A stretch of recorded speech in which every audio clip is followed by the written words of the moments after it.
Before I go into the sermon this morning, let's close our eyes and say a quick word of prayer. Heavenly Father, Lord, we bless you this morning. Father, we magnify you. We exalt you. We praise you, Lord, for your goodness and your mercy. We thank you, Father, for bringing us here this morning. We thank you for the gathering of the body of Christ. We pray, Father, Lord, that this morning your word, O Lord, will take root in our lives. It will flourish and it will bear fruit in the mighty name of Jesus. We pray, O Lord, that you just give us a discerning spirit, an understanding heart, and a mind that is open to receiving your word, O Lord. Pray, Father, Lord, like you just help us this morning, that your spirit will visit us this morning. It will direct us, it will guide us, O Lord. Pray, O Lord, that let me not speak out of my wisdom and what I think I know and what I think I may not know, but rather, O Lord, let me speak out of the leading of the Holy Spirit. We give you all the glory and all the praise. In Jesus' mighty name we pray. Amen. Good morning, everyone. My name is Dami Akibola. I'm an associate pastor here at NCH. That's it about me. All right, moving on. All right, so before I go into my sermon this morning, a couple of things I wanted to say before I actually touch on the sermon. First thing is that this is not one of those sermons where I get to stand on my soapbox and preach about something that I've perfected. On the contrary, this is something that I struggle with, and I know somebody out there will identify with me as well. And so this is something that I'm practicing on a daily basis, and hopefully you guys can learn from my lessons. And one thing I've learned is don't learn from your own experiences, learn from other people's mistakes and experiences, amen? And so hopefully this can help somewhere, someone, somewhere in the mighty name of Jesus. So the one thing that I want you to get out of this sermon, if you don't get anything, I'm going to give you the highlight now, and then I'll go into the details later. But the one thing I want you to get from this sermon is that you cannot work for the fruit of the Spirit. It is freely given to you, and Jesus already did that work on the cross of Calvary. You cannot work for it. No amount of night vigils, no amount of fellowship. It's freely given to you.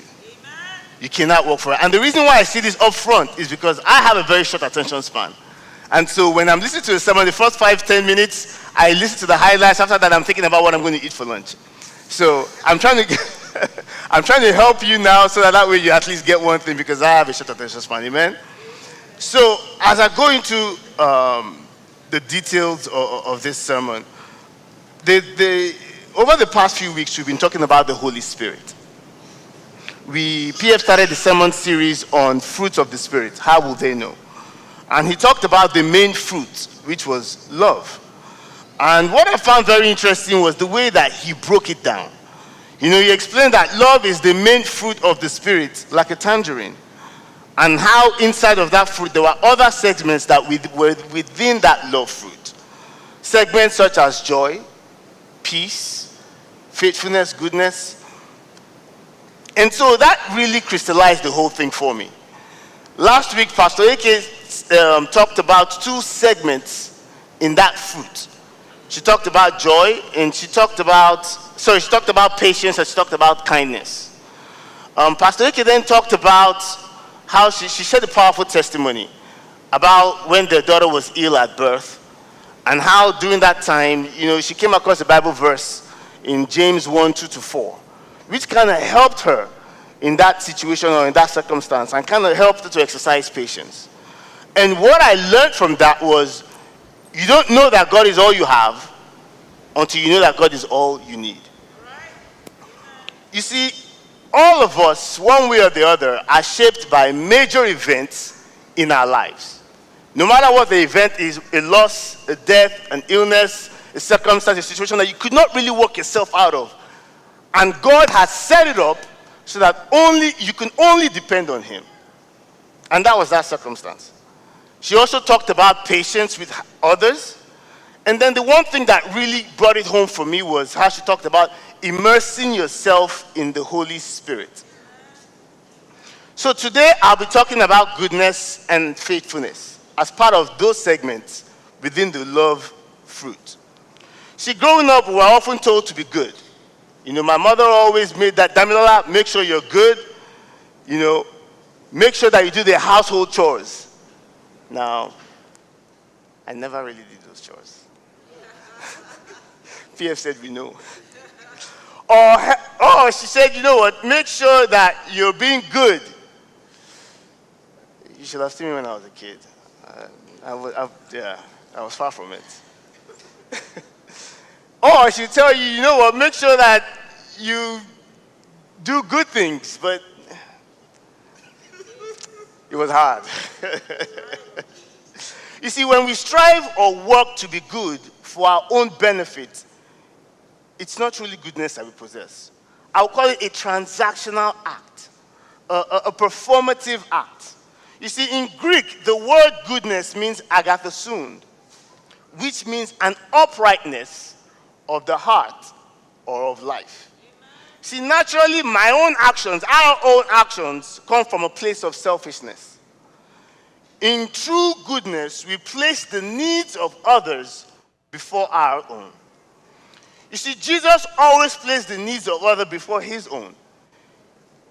He is a perfect example of what goodness is. He died on the cross of Calvary for you and I's sins. You see, his ministry and sacrifice is an example of God's goodness towards mankind. See, after all, the term gospel means the good news. See, the news was good because the path to God's love, it was no longer legalistic. It was no longer transactional. It was freely given. Amen? You see, and that's why Peter described it. He said in the book of Acts 10:38, he said, and you know that God anointed Jesus of Nazareth with the Holy Spirit and with power. And Jesus went around doing good and healing all who were oppressed by the devil, because God was with him. So when I really read that, and sometimes you have to kind of read each word at a time. You know, he said, and you know that God anointed Jesus of Nazareth with the Holy Spirit and with power. He didn't say with the Holy Spirit or power. You see, once you are anointed with the Holy Spirit, along with the Holy Spirit comes the power. And what did he do? He went ahead and started doing good, healing people, touching people, helping people. Now that's goodness. You see, in addition, Jesus is also called the Good Shepherd. You see, in Scripture, because he laid down his life for you and I.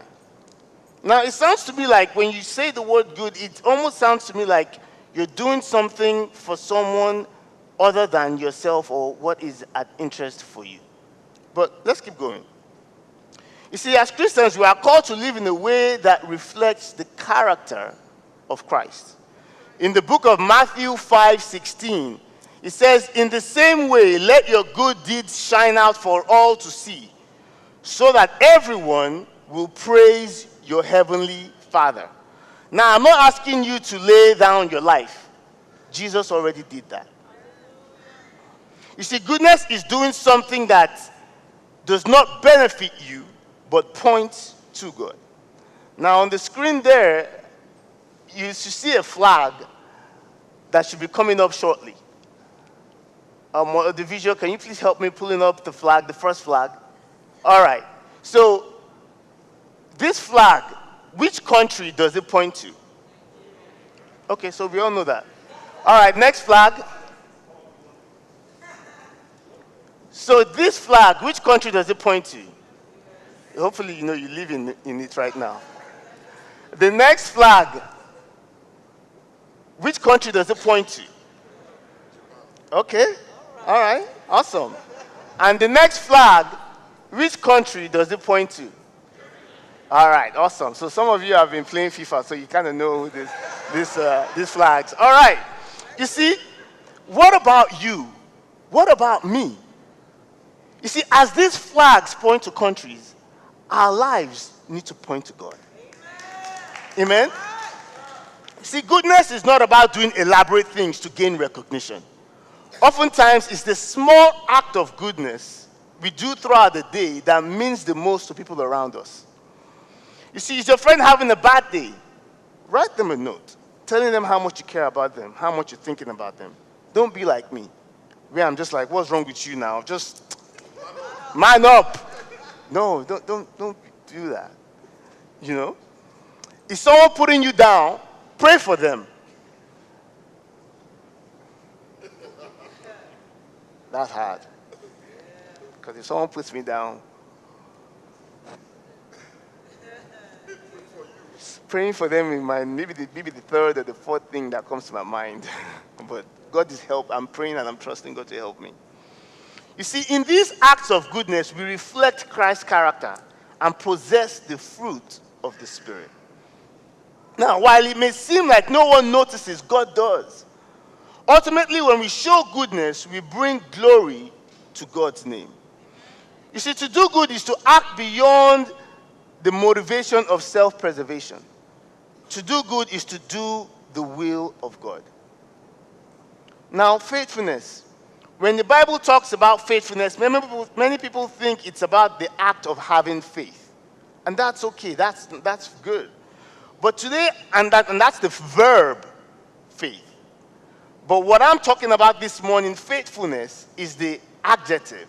It is the character description of a person, kind of faithfulness. You see, faithfulness is being steadfast. It's being dependable. It's being trustworthy. It's being devoted. But just remember those two words, devoted and dependable. And I'll come back to it as we go down. But you see, before I even go forward, you see, faithfulness in terms of being dependable, trustworthy, is both ways. You're faithful to your loved ones. You're dependable to your loved one. You're devoted to your loved one. But can God depend on you? It's both ways. Can God say, I need Pastor Charles to go do this thing at this time? Can he depend on Pastor Charles? Can he depend on you and I? That is the question that we also have to think of. See, my brothers and sisters, life is hard. Life is hard. But you have to choose your hard. You see, I was talking to my wife the other day, and in that discussion, I came away with some knowledge like I always do. My wife has a way of dropping these nuggets. Now, fellas, if you're married to a good woman, just shout amen. Amen. Of course now, she's sitting right next to you. That was a setup. Because thank you. You guys are wise. You guys are wise. But you know, I was talking to her, and between you and I was feeling very weary. I talked to her, I talked to PF, and I was feeling very, I was tired. See, because you wake up in the morning, you take 10 steps to your office, you work 12 hours, no lunch, nothing. As you're grabbing food in the microwave, you're on conference calls. And when you're done at 6 o'clock, you take 5 steps to the living room, spend time with your family, and you just do that, and you go to bed. And you do the same thing over and over and over and over and over again for 2 years. Now, outside is open, but people are still sus because you just can't really trust. So I was feeling really weary. And I'm not even sure if it was PF or my wife. I'm kind of mixing up the conversations. But when I came away from that conversation, I realized that, see, Adam ate the fruit. So life was not going to be as God had intended for it to be. You see, that utopia that we're wanting, that we need, is not going to be that way. You see, I have this dream where I'm like, when I'm a certain age, my kids are out of school, I want to go to California, I want to retire in California on the beach in Malibu, you know, and just live out the rest of my days. You know, smelling the sun, smelling the roses, butterflies in the air, but alas. You see, Adam changed everything. Sin changed everything. And also, the bodies that we have is not the body that we're ultimately going to have. So me feeling weary kind of put everything in perspective for me as to why I was feeling the certain way that I was feeling. So you see, life is going to be hard. If you're broke, life is hard. If you're doing okay, life is hard. If you're a millionaire, life is hard. Now, the level of difficulty between being a millionaire and being broke might be a little bit large, but you have your own set of challenges that you're facing, right? If you have a job, life is hard. If you're looking for a job, life is hard. You see, what makes it a little bit easier is being steadfast, is being trustworthy, is being devoted, and being dependable in everything you do, most especially when it comes to God. You see, there's a saying that hard work will put you in a place where good luck will find you. Anybody ever heard that? That hard work will put you in a place where good luck will find you. That's good. But you see, faithfulness will put you in a place where God is glorified. Yeah. Faithfulness in everything you do, in your character that points to God, will put you in a place where God is glorified. You see, I'll give you an example. King Asa, or Asa, is A-S-A. I'm not really sure how to pronounce it, to be honest with you. And I never went to Bible college. Let's just blame it on PF. He refused to pay for Bible school. I just made that up right now, but we'll go with it.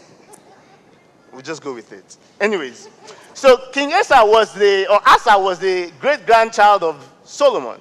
When Solomon died, Rehoboam became the king. Rehoboam became Judah's king. He lost 11 of the tribes. Rehoboam gave it to Abijah. Abijah died, he gave it to Asa. King Asa reigned for 40 years as the king of Judah, not of Israel.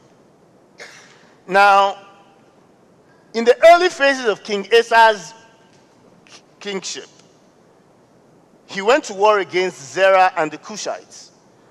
In the book of 2 Chronicles 14, 11 to 12, I'll read. 2 Chronicles 14, 11 to 12.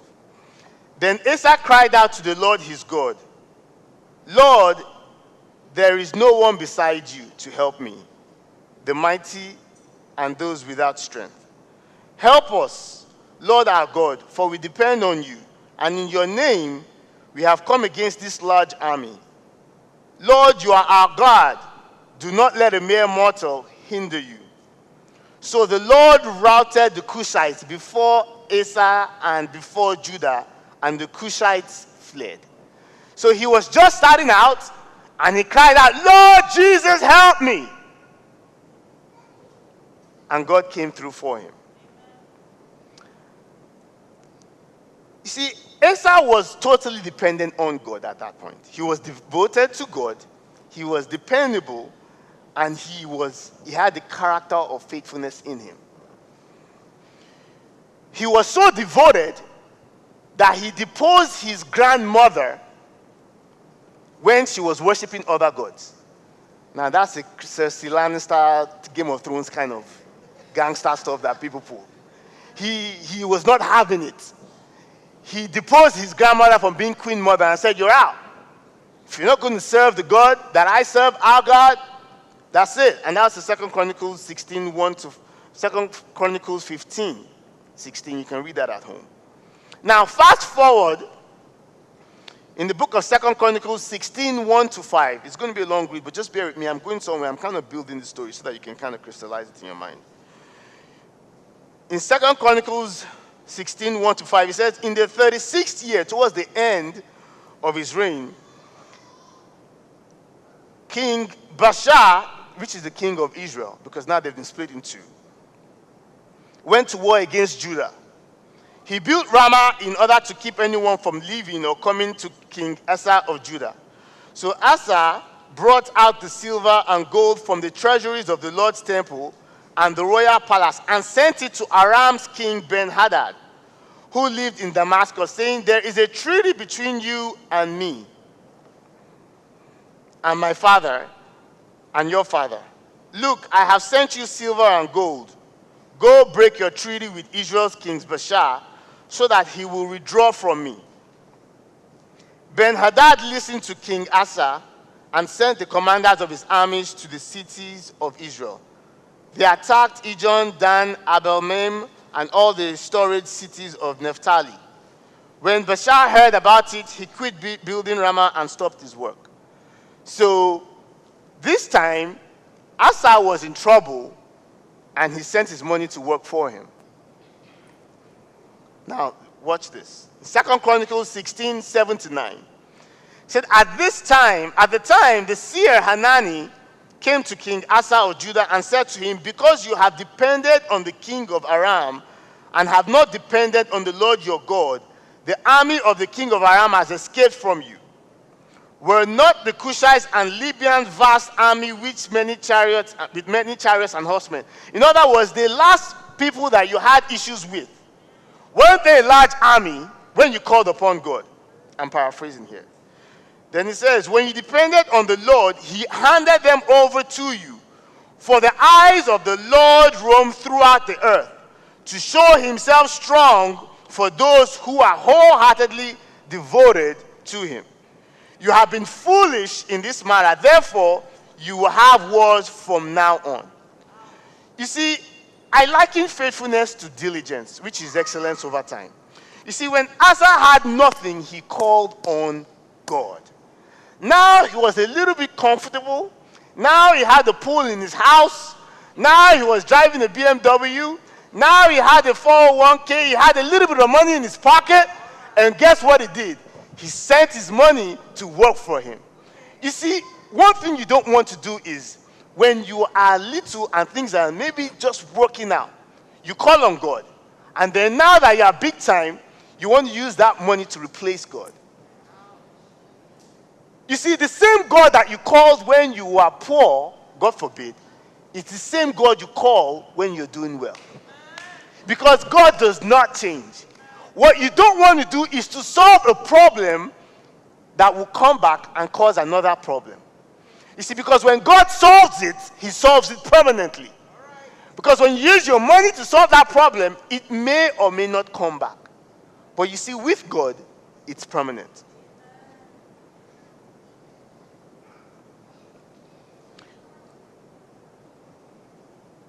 You see, the advantage we have now is that we have the Holy Spirit in us that Asa did not have back then. You see, that Holy Spirit is there to help us. It is there to guide us.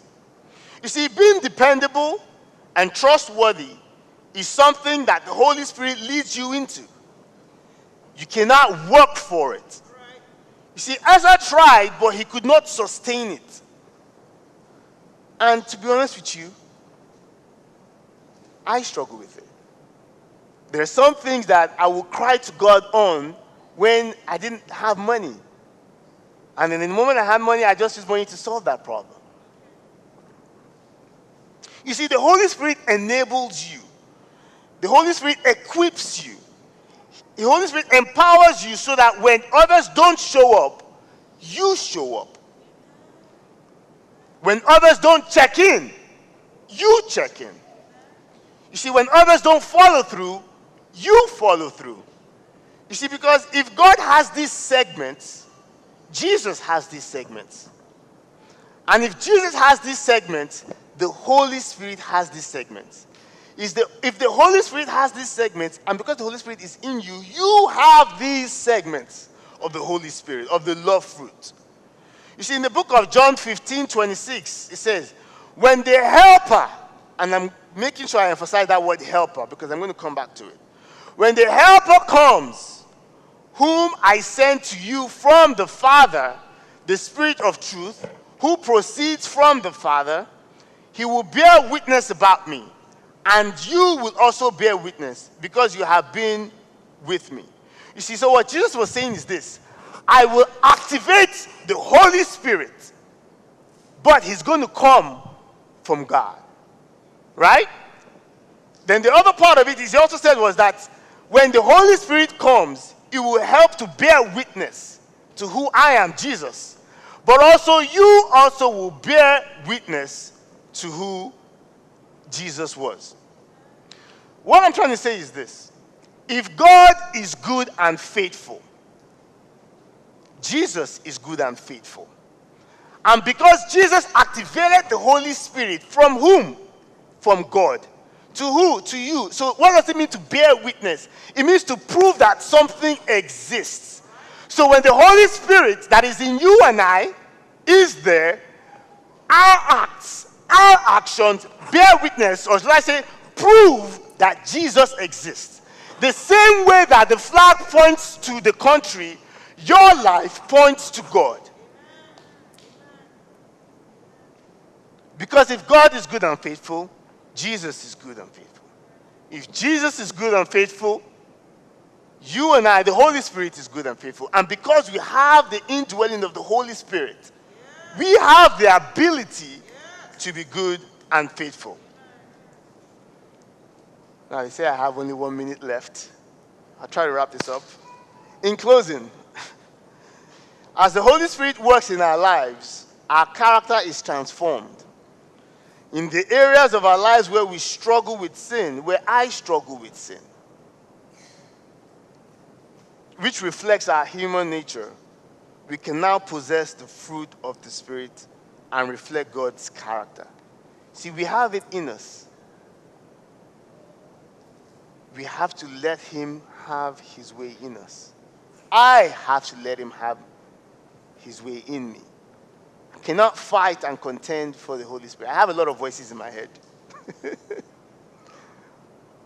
The most silent and steady is that of the Holy Spirit. I have to get into the culture and the habit of listening.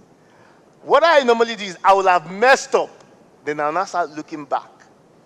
And then I will now start remembering what the voice of the Holy Spirit sounded like in that chaos. And I'll be like, oh, wow. So that was the Holy Spirit telling me to do this.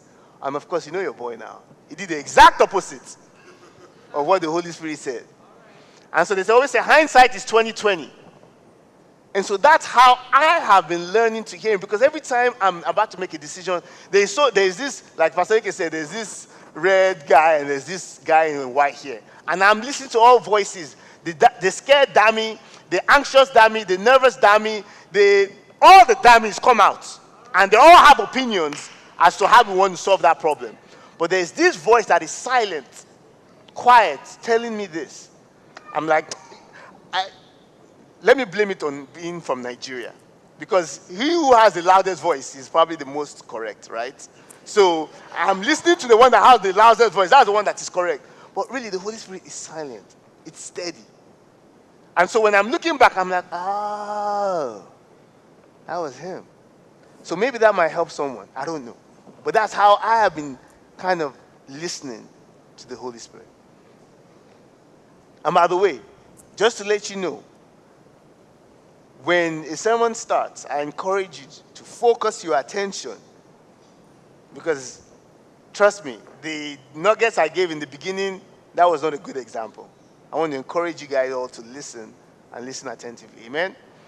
So let us all close our eyes and say a quick word of prayer. Heavenly Father, Lord, we bless you this morning. Father, we magnify you. We thank you for your word this morning. We thank you for your wisdom. We thank you for the Holy Spirit. We thank you, Lord, for guiding us. We pray, oh Lord, that you just let the Holy Spirit have his way in us in the mighty name of Jesus. Let us be attentive and pay attention and listen to the word of God as it speaks and helps us in the mighty name of Jesus. Lord of Lord, King of Kings, we pray, oh Lord, that this week you go before us and make our crooked path straight. That in each and every decision we make, oh Lord, that we listen to the most silent and steady voice that will help us to make the right decisions. Help us to remember that even when we have the money to solve those problems, let us seek God first to help us solve it and solve it permanently. This morning, I just want to encourage somebody this morning. If you don't know Jesus, if you've never had an encounter with Jesus, he's standing at the door and he's knocking. And if anyone were to open that door, he will come and partake with you and he will refresh you. If you want that experience, or if you already know Jesus and you still want to reconnect, I would love to pray with you this morning. The prayer is very simple. It's as simple as ABC. A is to admit that you have sinned. Lord, forgive me for my sins. I have sinned against you and fallen short of your glory. I know you are an ever-loving God, and I know that you are full of forgiveness. I pray, Father, Lord, that you forgive me. Help me, O Lord, to believe in you this morning. I believe that Jesus is the Son of God and his blood has cleansed me. Lord, help me to commit to you, O Lord. I commit my life from this day forth into the hands of God. In Jesus' mighty name we've prayed.